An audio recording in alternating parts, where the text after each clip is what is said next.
Solis Umbra. Written by Smite Wings.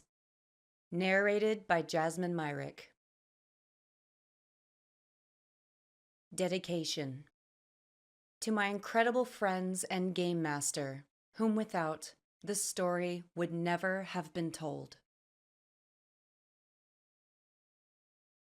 Chapter 1. The sound of the waves crashing nearby caused Falkali to suddenly jolt awake.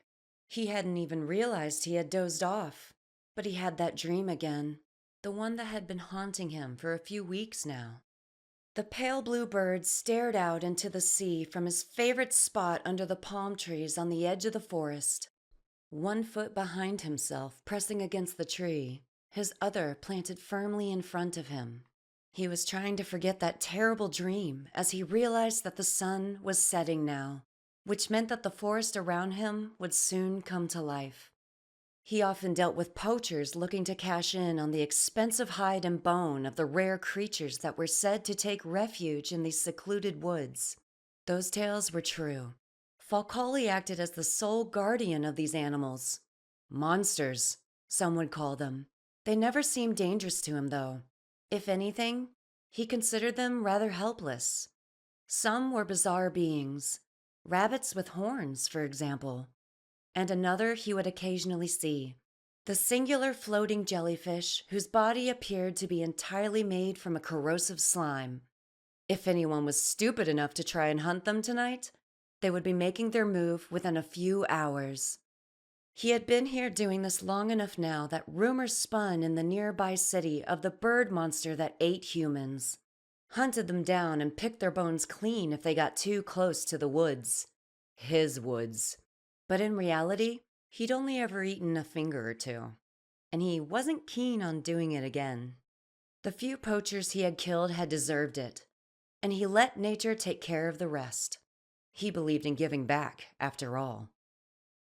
The royal red of his hooded cloak did little to hide him against the greens of the forest, even in the dark. He didn't mind, as he wasn't the type to hide anyway. 1 flap of his huge wings would give him away sooner or later, and all of his previous victims, targets, had forgotten to look up. In the darkened canopy, he perched, waiting for the unusual but now familiar sound of someone or something that did not belong here. Once he located his prey, they did not escape. A rustle. He didn't even bother turning his head. A rodent, no doubt. Perhaps a squirrel or a rabbit. Leaves shaking. Now a bird. Something small, like a finch finding respite for the night. Suddenly, a thud. Not like a tree falling, no. Something different, like a corpse dropping. But the predators of the forest should be done hunting by now, and he should have heard the movement of anything that could have dragged something large enough to make that kind of sound into the trees. Where did that come from? He thought to himself. How could something sneak up on him like this? He carefully climbed through the trees, scanning his surroundings closely as he moved.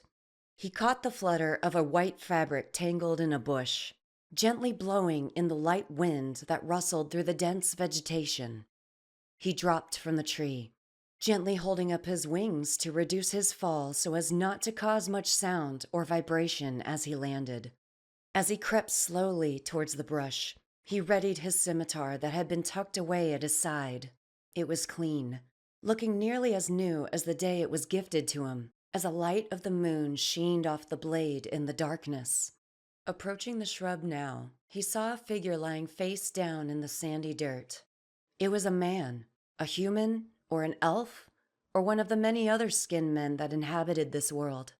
Which type really didn't matter, only that he was here, and he shouldn't be.